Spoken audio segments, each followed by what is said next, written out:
Bueno, me Felicito por presento. las preguntas. Sí. Se ve que sos muy capaz. No sé qué leíste. ¿Leíste la página web mía? Sí, hice una investigación sobre la página web, vi tu página de Facebook también, estuve revisando ahí. Así que nada, hice como una mini investigación sobre tu trabajo. Sobre el tema. Bueno, me presento en primer lugar. Yo soy Gabriela Millamán, soy estudiante avanzada de psicología, me falta ya poquito para recibirme. Estudio en la Universidad Nacional de Mar del Plata. Eh, y bueno, estamos ahora desde Psicomentando con la licenciada Silvia Bernstein, eh, psicóloga muy reconocida en el ámbito, sobre todo de lo que es la psicogastroenterología, un tema muy actual y del cual nada, hace falta muchas investigaciones también y muy interesante y muy importante también para la disciplina, no solo para la disciplina de la psicología, sino también para eh, los profesionales de la salud en general. Bueno, Silvia, no te voy a quitar la palabra, me gustaría que, nada, que te presentes, que más que nada queremos conocerte, saber cómo fue tu recorrido, cómo llegaste al día de hoy a ser una psicóloga reconocida en el ámbito, ¿no? Bueno, muchas gracias por tus palabras, Gaby. Y yo también te voy a elogiar. La verdad es que me encanta saber que estás recibiéndote de psicóloga y vas a poder aportar desde esta sapiencia que noto en vos desde que nos conectamos. Así que muchas gracias a vos, a Rodrigo, por citarme y poder difundir lo que estoy haciendo. Yo me recibí hacia los años 80, allá y entonces, y bueno, primeramente hice psicología general y luego el camino, siempre digo, me llevó a hacer la síntesis de psicogastro para difundir la psicogastroenterología, que ahora voy a explicar de qué se trata, por padecerlo. Siempre tratamos de sublimar eso que nos pasa. Así que este tema lo conozco y da un valor agregado desde adentro. Eh, y después de visitar muchos médicos alópatas, homeópatas, alternativos o complementarios de toda índole, hacer todo tipo de gimnasias para ejercicio físico, osteópatas, etcétera, etcétera, dietas, a propósito de qué podía ser lo indicado como alimento para mí, para mi digestión, y tantísimos otros caminos, llegó un momento que sentía que tenía que legar todo esto y darles a otros lo que me hubiera gustado que me dieran a mí en un solo lugar. No porque yo haga hoy de nutricionista o de psiquiatra o todo lo que me acompaña afortunadamente en el equipo, sino porque entendía que esto era un tema importante, un tema que complica la calidad de vida y que en ese sentido el pobre paciente no tiene por qué estar recorriendo tantos espacios que a veces le resultan infructuosos. Y en ese sentido, bueno, a mí me cabe, por lo menos a partir de mi recorrido, recomendar especialistas, además de lo que puedo hacer con el paciente como psicoterapeuta. Y ese me parece que es una gran misión, porque no perder tiempo y poder ir a los médicos indicados o quienes pueden ayudarte, en el caso de ejercicio físico, de la dieta, es fantástico. Así que bueno, eso fue un poco mi recorrido y luego viene toda la carrera específica, ¿no? En lo que se refiere a la especialidad.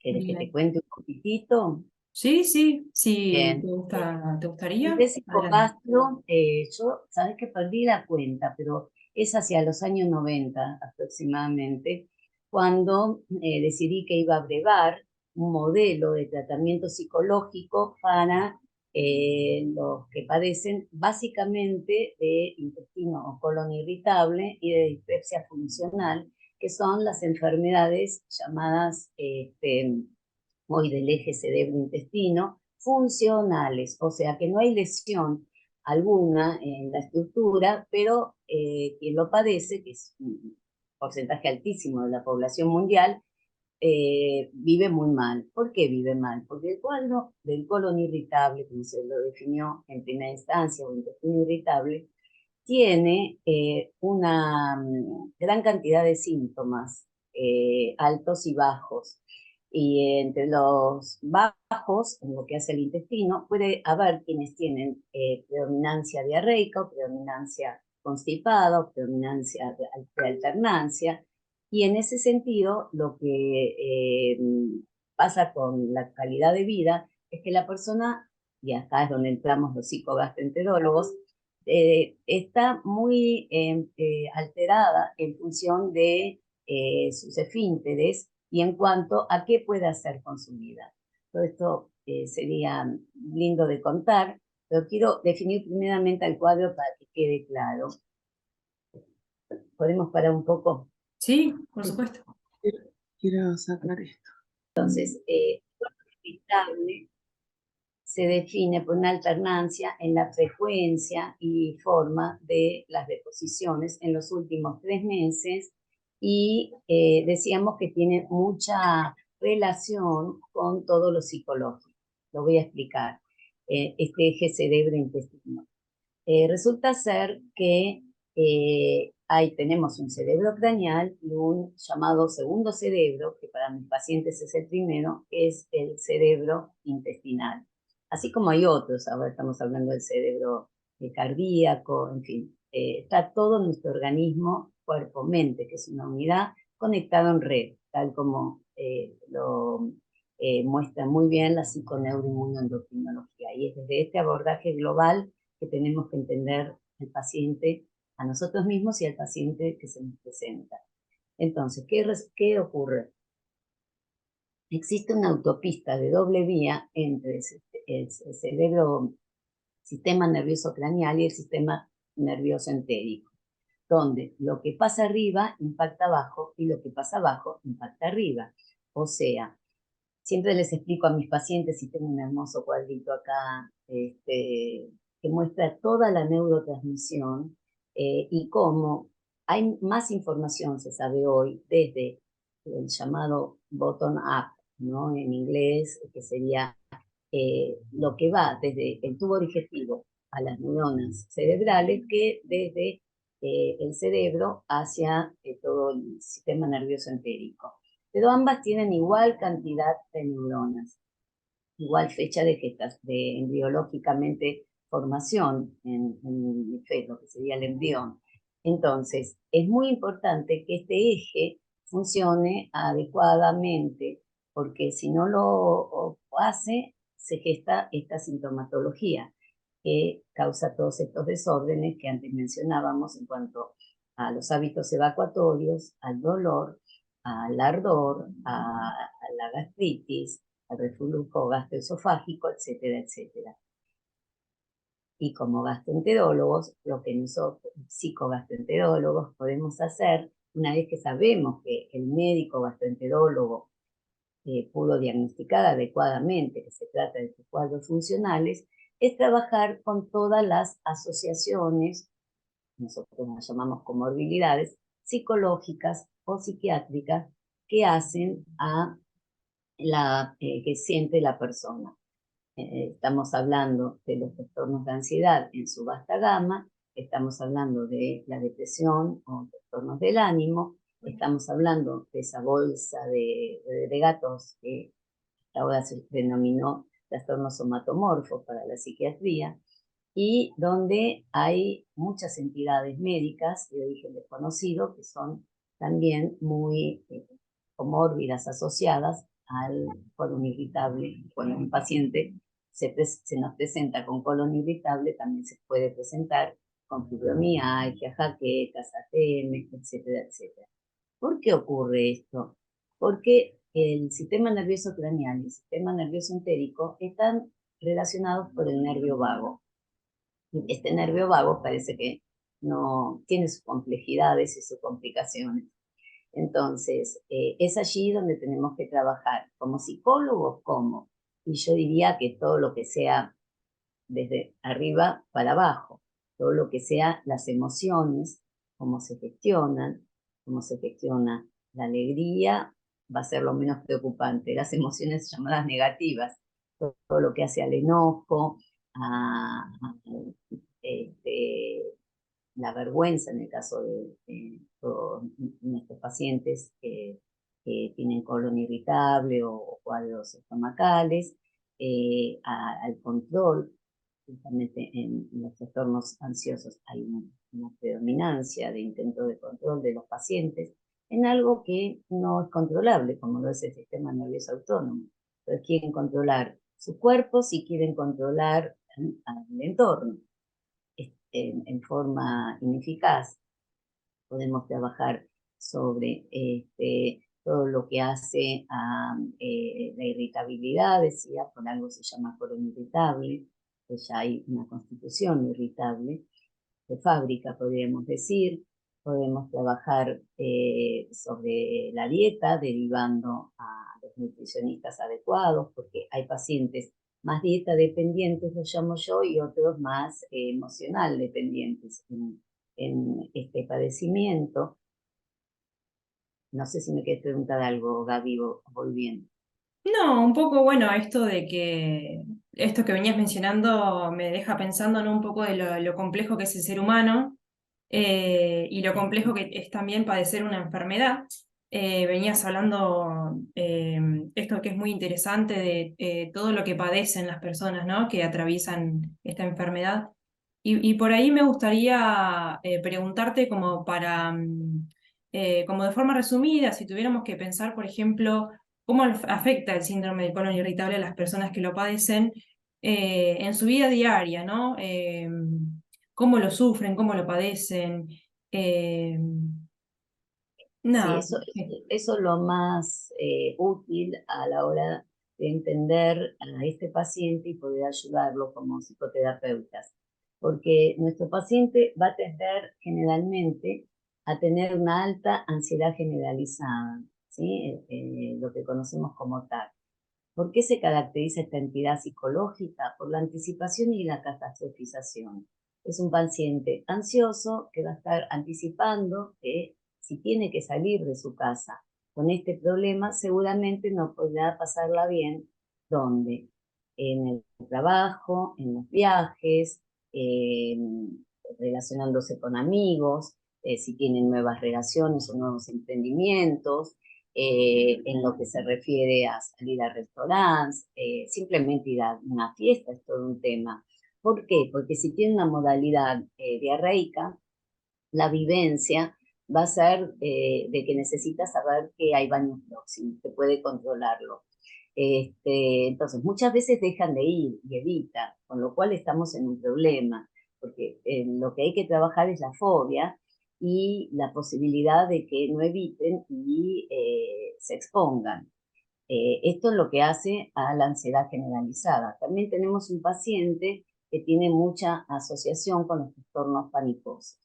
Es muy frecuente que lleguen a nuestros consultorios pacientes con trastorno por pánico, que para eso estamos entrenados a trabajar con ello, con todo lo que es los síntomas físicos y psicológicos del cuadro y poder en ese sentido ayudarlos a que no tengan la llamada agorafobia, o denominar tipo colon irritable, es tener que exponerse a lugares que no son exactamente el propio hogar, el propio baño, y está relacionado con lo que decía antes, que es tener que salir. Por eso, durante la pandemia, vimos que estaban también nuestros pacientes y con mis colegas médicos no entendíamos nada. Si con tanto estrés y teniendo que convivir 24/7 durante todo el tiempo que duró el confinamiento, con el miedo al virus, nuestros pacientes mejoraban, ¿qué pasaba?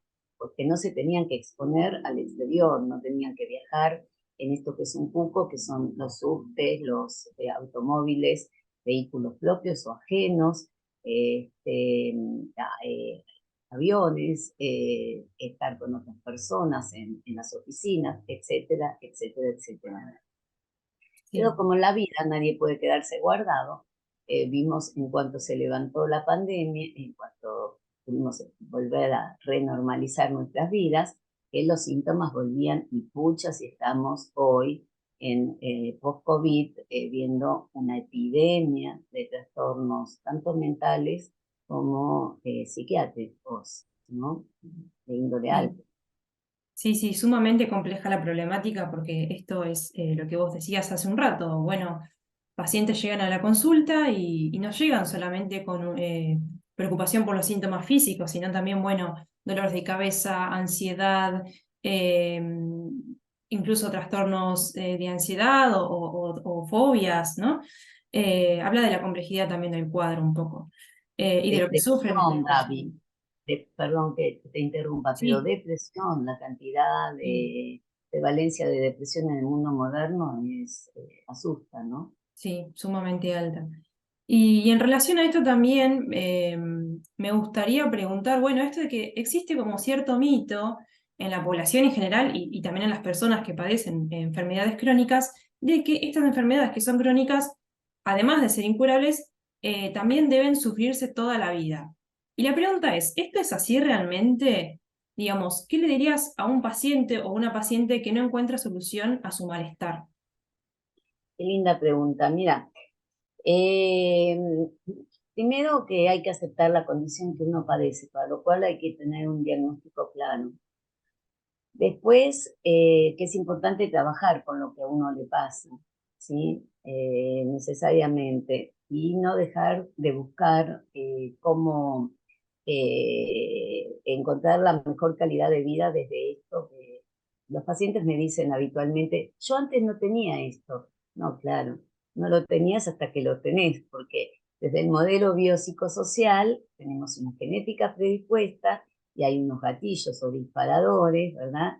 Que son generalmente los psicosociales, y se juntan todas las variables para que en un determinado momento esto se haga sintomático. Traducido es que empiece a doler en aquel lugar que está más facilitado, que son las zonas de choque, como es el tubo digestivo, que es altamente sensitivo, o lo que fuere, ¿no es cierto? Aquello que cada cual tiene como predisposición genética. Y una vez que se disparó este mecanismo, es donde nos toca actuar o intentar ayudar a todos los que nos hemos formado para ello en la salud física o mental, porque la persona es cierto que lo padece y lo que los animo es a que no dejen de buscar y que nunca pierdan de vista esto de la enfermedad como camino, ¿no? Porque lo que se ha visto, y a mí me conmueve esto, es que lo que nos mata fortalece. O sea que generalmente uno en estos momentos se encuentra con gente de todo tipo, en el sentido de profesionales más o menos empáticos, y también la red familiar y la red de amigos es sumamente importante para quienes tienen trastornos crónicos, ¿no? Lo importante es, muchas veces los pacientes me preguntan, ¿y vos te curaste de esto? Y yo les digo, honestamente, les digo, mira, cuando tengo mucho estrés, porque sabemos la influencia del estrés para desencadenar esto que decíamos antes de bottom-up y top-down, la doble regulación de esta autopista, sistema nervioso craneal, sistema nervioso entérico. Cuando tengo mucho estrés pueden producírseme las crisis. El tema es en esos momentos saber qué botiquín tengo en todo sentido. Es decir, tanto médico de los remedios que realmente me ayudan, como los psicológicos en lo que hace a mi modelo, por ejemplo, voy a contar porque por suerte me va bien con él, que es reformulación cognitiva, más entrenamiento en relajación, más biblioterapia al respecto, buena biblioterapia, porque la educación tranquiliza. En Internet tenemos mucha información, el asunto es filtrar y encontrar la adecuada. Y utilizo en mi caso también lo que son las terapias de la tercera ola, que son el EMDR, por ejemplo, o Eye Movement Desensitization and Reprocessing, que es la desensibilización por el movimiento ocular, que permite reprocesar los traumas, porque se ha visto que muchas veces la persona que queda traumada, en esta sincronía que se establece entre los dos hemisferios cerebrales que tenemos, el izquierdo, que es el racional, y el derecho, que es el más emocional, por decirlo de alguna manera, o por lo menos no lógico, no tiene ambos hemisferios sincronizados. Y con la técnica del EMDR podemos lograrlo.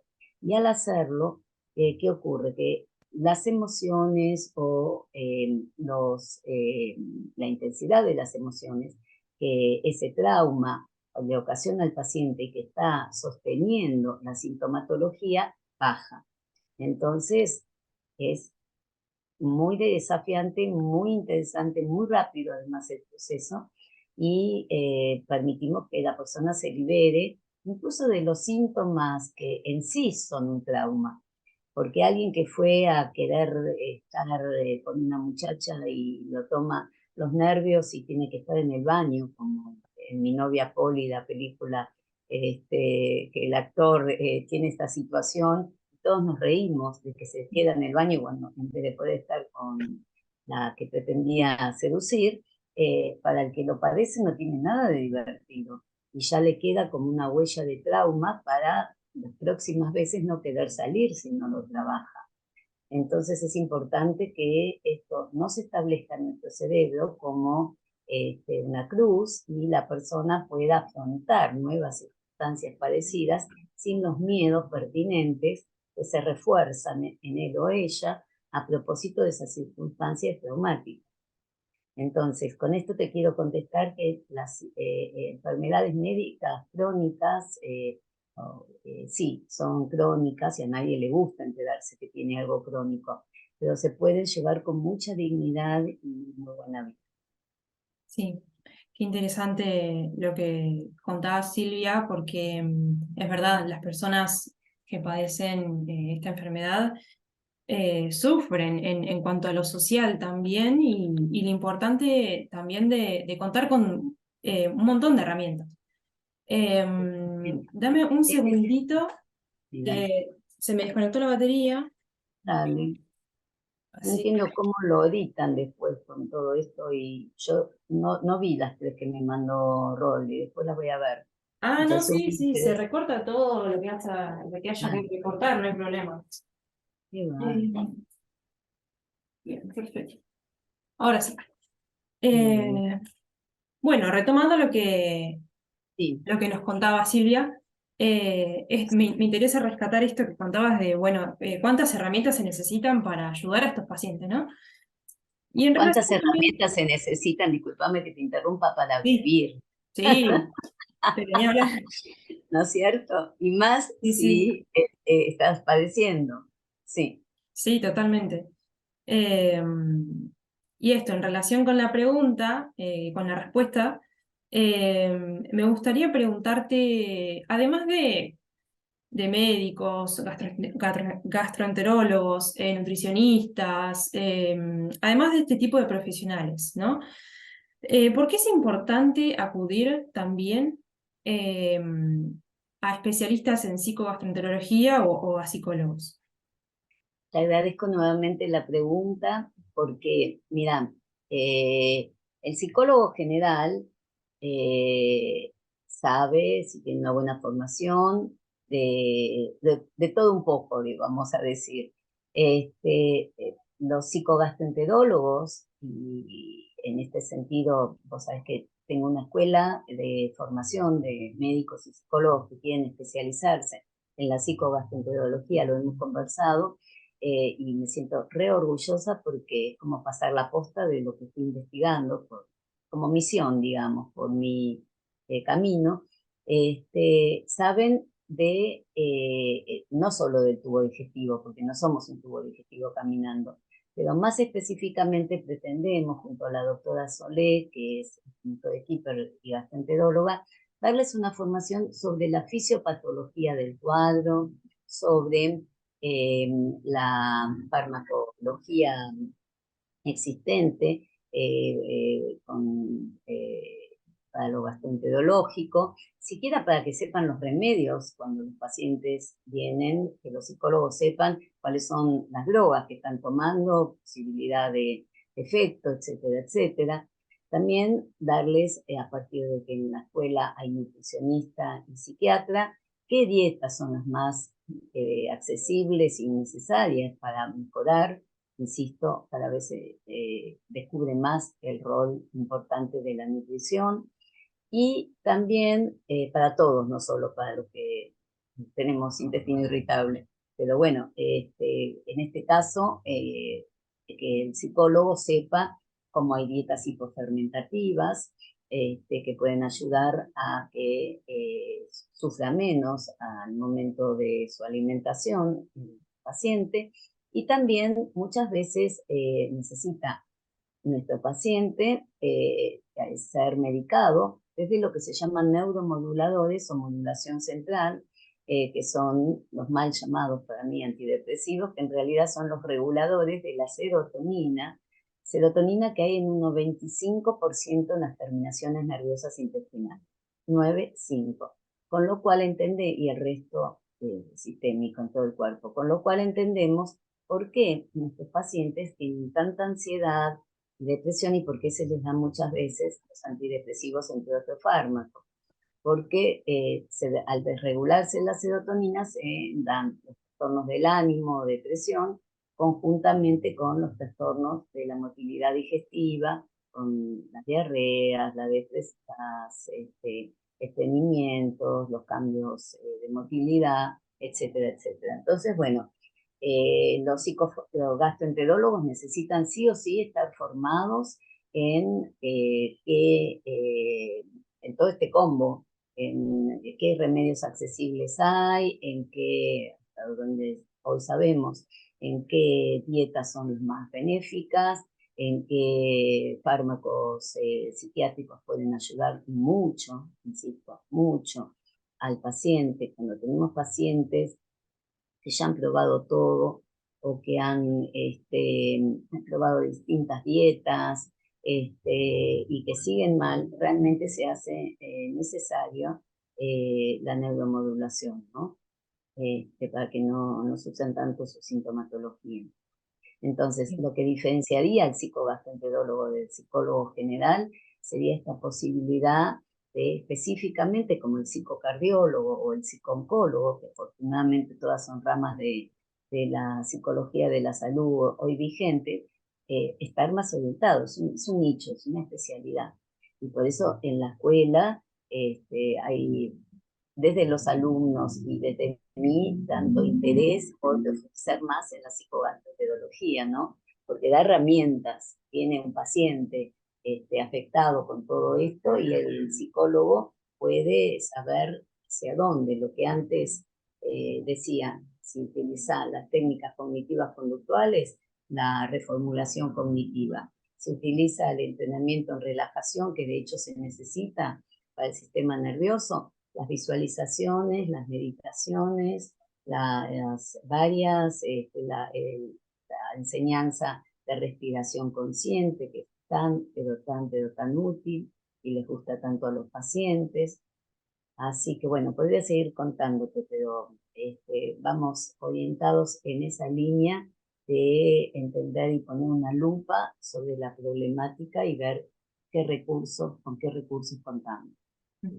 Sí, es que es indudable, pienso mientras te escucho, ¿no? Es indudable que todo psicólogo o psicóloga en algún momento va a tener algún paciente que llegue con estos síntomas, que llegue con este malestar y bueno, y va a tener que desplegar sus herramientas, digamos, y nada mejor que especializarse, que formarse, que preguntarse, que tener curiosidad, ¿no?